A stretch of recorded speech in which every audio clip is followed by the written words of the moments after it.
Salam kerahiman. Hari ini 26 Juni. Kita akan baca dari 1499 dan 1545. Kita mulai ya. Dalam nama Bapa dan Putra dan Roh Kudus. Amin. Kemuliaan kepada Allah di surga dan damai di bumi bagi orang yang berkenan kepadanya. Kami memuji Dikau, kami meluhurkan Dikau, kami menyembah Dikau, kami memuliakan Dikau, kami bersyukur kepadamu karena kemuliaan-Mu yang besar. Ya Tuhan Allah, Raja Surgawi, Allah Bapa yang Maha Kuasa. Ya Tuhan Yesus Kristus, Putra yang Tunggal. Ya Tuhan Allah, Anak Domba Allah, Putra Bapa. Engkau yang menghapus dosa dunia, kasihanilah kami. Engkau yang menghapus dosa dunia, kabulkanlah doa kami. Engkau yang duduk di sisi Bapa, kasihanilah kami. Karena hanya Engkaulah kudus, hanya Engkaulah Tuhan, hanya Engkaulah Maha Tinggi, ya Yesus Kristus, bersama dengan Roh Kudus, dalam kemuliaan Allah Bapa. Amin. Dalam nama Bapa dan Putra dan Roh Kudus. Amin. 1499 ini bicara tentang pengajaran ilahi. Pada saat itu aku melihat Yesus yang berkata, "Aku senang dengan apa yang sedang engkau lakukan. Engkau dapat terus menikmati damai kalau dalam kaitan dengan karya kerahiman ini, engkau selalu berusaha dengan sebaik-baiknya. Berusahalah sungguh-sungguh untuk bersikap sejujur mungkin terhadap Bapa pengakuanmu. Dengan menggodamu, setan tidak memperoleh apapun, sebab engkau tidak masuk ke dalam percakapan dengan dia. Teruslah bersikap seperti itu. Hari ini, dengan bertempur sedemikian setia, engkau memberikan kemuliaan yang besar kepadaku. Biarlah dikukuhkan dan digoreskan dalam hatimu bahwa aku selalu menyertaimu, juga kalau engkau tidak merasakan kehadiranku di tengah pertempuranmu." 1545. Kesehatanku sedikit membaik. Hari ini aku dapat pergi ke ruang makan dan ke kapel. Tetapi aku belum dapat melaksanakan tugas-tugasku. Maka aku tetap tinggal di kamar sambil bekerja dengan alat tenun.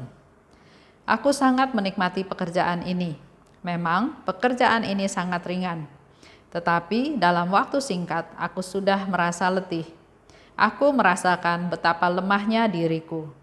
Tetapi dalam hidupku tidak ada saat yang tidak penting, karena setiap saat dalam hidupku dipenuhi dengan doa, penderitaan, dan pekerjaan. Entah dengan cara yang satu atau dengan cara yang lain, aku selalu memuliakan Allah. Dan seandainya Allah memberiku kesempatan hidup yang kedua, aku tidak tahu apakah aku dapat menggunakannya dengan lebih baik. 1499. Yesus berkata, "Aku senang dengan apa yang kau lakukan." Yesus bilang kepada Suster Faustina, "Aku senang dengan apa yang engkau lakukan." Ini bisa jadi refleksi juga buat kita semua. Kira-kira kalau Yesus datang atau kita ketemu sama Yesus, kira-kira Yesus bilang apa ya? "Aku senang dengan apa yang kau lakukan," atau "aku sedih"? Kita evaluasi ya. Karena yang tahu kan kita masing-masing. Kedua, Yesus bilang lagi, engkau dapat terus merasa damai kalau dalam kaitan dengan karya kerahiman. Kita akan terus merasa damai kalau kita melakukan karya kerahiman. Dengan kita mengampuni orang, kita merasa damai. Dengan kita berbelas kasih, memberi, kita akan merasa damai. Ini janjinya Tuhan. Ya, oleh sebab itu, usahakanlah sebaik-baiknya. Jadi kalau kita melakukan karya kerahiman, kita pasti akan merasa damai. Nggak perlu khawatir, nggak perlu takut, nggak perlu hal-hal lain. Ya. Kalau kita mau terus-menerus merasakan damai, maka lakukanlah karya kerahiman. Dikatakan juga sejujur mungkin dengan Bapa pengakuanmu. Ya. Keempat, setan itu tetap nggak suka sama orang yang melaksanakan perintah Tuhan. Apakah itu santa-santo, apakah itu para romo, suster, biarawan, biarawati, termasuk juga kita awam. Setan itu nggak suka kalau kita melaksanakan perintah Tuhan. Ya, jadi di sana dikatakan setan menggoda, tapi setan nggak bisa masuk dalam percakapan denganmu. Kitanya yang harus mengkondisikan, menutup diri. Jadi yang seperti saya bilang, pernah saya pergi ke suatu tempat. Waktu itu nggak tahu bagaimana ceritanya, tapi saya jalan kaki. Nggak ada mobil, nggak ada kendaraan, saya harus pulang jalan kaki. Sudah mulai agak gelap. Ada rasa takut? Ada. Tapi maksud saya, jangan membiarkan rasa takut itu. Lihat orang, takut ya. Saya langsung keluarin koronka. Dalam perjalanan itu saya doa koronka. Jadi fokus saya bukan ke situasi yang barangkali membahayakan atau menakutkan, tapi konsentrasi saya adalah saya doa koronka. Demi sengsara Yesus yang pedih dan seterusnya ya. Jadi di sini dikatakan, Yesus katakan, setan menggoda, tapi setan nggak bisa masuk ke dalam percakapan denganmu. Sama seperti saya pernah cerita ya, yang satu anak muda yang pacarnya melakukan aborsi, dia sudah ngaku dosa, dia sudah ke adorasi setiap hari, tapi dia masih terngiang-ngiang kata-kata kamu berdosa, kamu berdosa, kamu berdosa. Dia membuka kupingnya untuk mendengarkan tuduhan-tuduhan si jahat. Karena kalau kita sudah mengaku dosa kita sudah datang, sudah ngaku dosa kepada Tuhan melalui pastor dan sudah memperoleh pengampunan, Tuhan itu udah mengampuni dan urusannya udah selesai.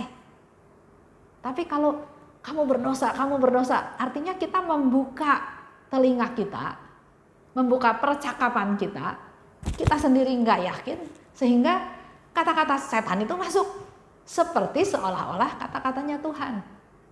Kamu berdosa, kamu berdosa, kamu berdosa. Nah, ini yang harus kita hindari. Jadi kalau kita melakukan sesuatu kesalahan atau apapun, minta ampun sama Tuhan dan kita yakin, kita percaya Tuhan ampuni saya. Bukan, oh Tuhan pasti ampuni gampang kok, bukan ya. Tapi pengertiannya adalah Tuhan itu Maha Rahim. Apapun dosa kita, semerah apapun, segelap apapun, Tuhan ampuni. Kalau kita mohon pengampunan dari Tuhan. Dan kalau Tuhan sudah ampuni, kita juga harus yakin bahwa Tuhan sudah ampuni. Jangan masih dengar pendapat kiri kanan. Enggak mungkin Tuhan ampuni kamu misalnya ya. Jadi setan menggoda, tapi setan tidak bisa masuk dalam percakapan denganmu. Kita yang harus ambil tindakan, jangan sampai membiarkan terjadi percakapan. Yesus bilang lagi, bertempur dengan setia. Kita jangan mundur, jangan kalah dalam medan pertempuran. Kalau kita tahu itu benar, laksanakan terus, lakukan terus. Karena dengan kita terus bertempur dengan setia, kita memberi kemuliaan kepada Tuhan. Dan satu hal yang penting ya, perlu kita catat, digoreskan dalam hatimu, kata Yesus ya. Jadi bukan satu catatan, kita ingat, kita nggak ingat, tapi goreskan di hatimu. Sampai hatinya tergores, luka, mendalam, ada tandanya ya. Bahwa Yesus bilang, aku selalu menyertaimu. Juga kalau engkau tidak merasa kehadiranku di tengah pertempuranmu. Nah, ini yang harus kita ingat-ingat. Bahkan Yesus bilang goreskan di hatimu. Gores itu berarti ada bekas, supaya kelihatan, supaya mendalam, supaya kita ingat terus. Aku selalu menyertaimu. Itu janjinya Tuhan. Aku selalu menyertaimu. Bahkan waktu kamu bertempur, kamu ngerasa sendirian, kamu gak ngerasa ada Tuhan, itu pun aku menyertaimu. Hebat ya, luar biasa ya Tuhan kita. Jadi jangan pernah bilang, kok saya nggak rasa ada Tuhan ya. Tuhan selalu menyertai. Bahkan Yesus sudah bilang, walaupun engkau tidak merasakan kehadiranku, tapi aku ada, aku menyertaimu. Suster Faustina cerita lagi, kesehatanku membaik, ya dia lagi ada di rumah sakit. Jadi dia bisa pergi ke ruang makan, dia bisa ke kapel, tapi dia nggak bisa melakukan tugas-tugas dia. Dan yang dia lakukan adalah menyulam taplak meja altar. Saya pernah dengar satu cerita juga, tapi saya lupa. Cari-cari datanya nggak ada. Dia kan nyulam, ya, Suster Faustina nyulam. Dia bilang, aduh Yesus, berapa banyak ya, berapa lama saya harus berdoa? Kayaknya saya nggak punya cukup waktu untuk berdoa untuk jiwa-jiwa. Segitu banyak jiwa-jiwa yang harus diselamatkan. Karena begitu banyak yang berdosa. Yesus bilang, setiap engkau membuat satu bulatan sulaman, satu jiwa diselamatkan. Lihat ya, luar biasa ya. Tuhan itu ingin kita berkarya. Dan dia nggak minta yang macam-macam, dia nggak minta yang susah-susah. Yang Tuhan mau adalah ketulusan. Kembali lagi ke novena kerahiman. Tuhan nggak minta macam-macam. Tuhan cuma minta persembahkan jiwa-jiwa seperti yang Yesus sudah tentukan. Dan doa koronka, titik. Nggak pakai litani, nggak pakai misa, nggak pakai renungan panjang lebar, nggak pakai yang lain-lain. Ya. Di sini bukannya tidak boleh, tapi Tuhan Yesus mau kasih tahu, aku nggak bikin syarat yang macam-macam kok. Yang aku minta ketulusan aja. Karena semuanya aku tahu.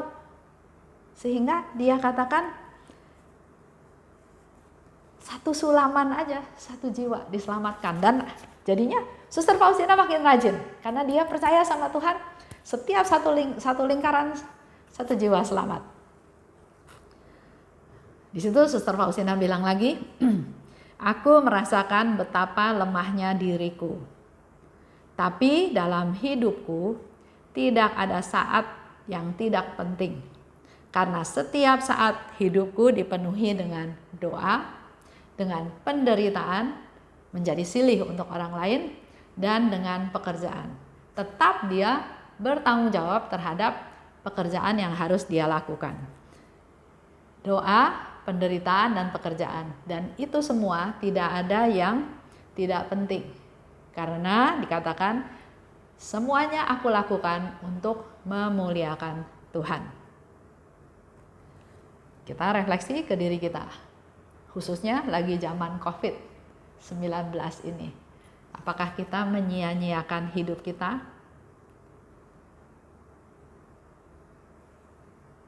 Produktif?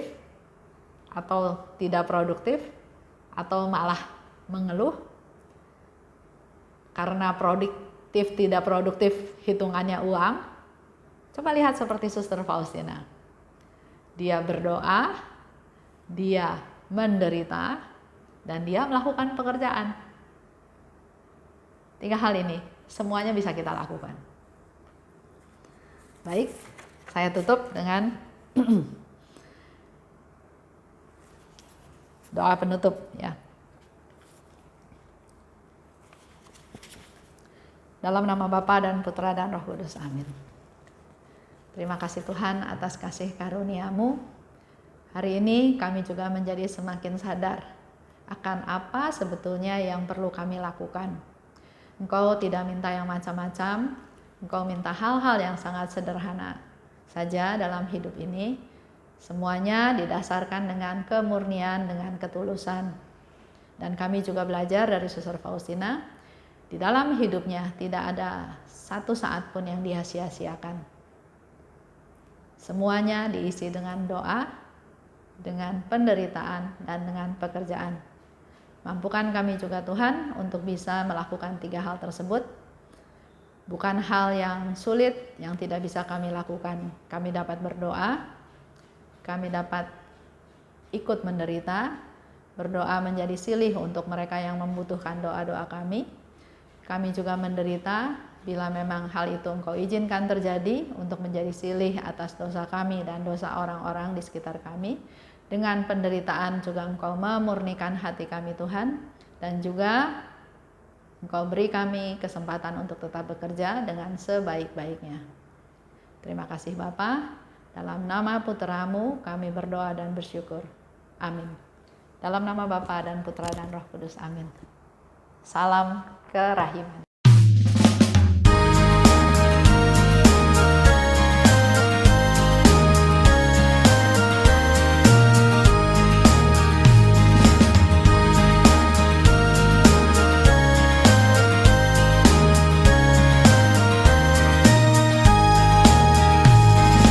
Berbahagialah jiwa yang menyerukan kerahiman Tuhan.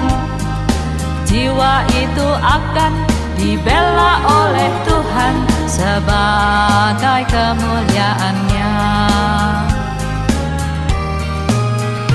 Pujilah kerahiman Tuhan dengan mengandalkan kerahiman-Nya. Pujilah kerahiman Tuhan sepanjang hidupmu. Pujilah kerahiman Tuhan dengan mengandalkan kerahiman-Nya itu. Pujilah kerahiman Tuhan sepanjang hidupmu.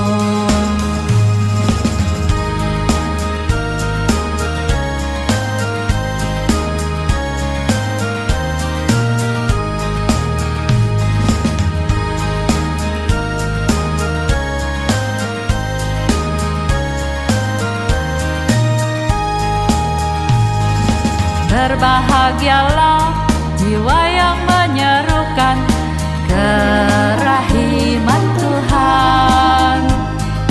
Jiwa itu akan dibela oleh Tuhan sebagai kemuliaan-Nya.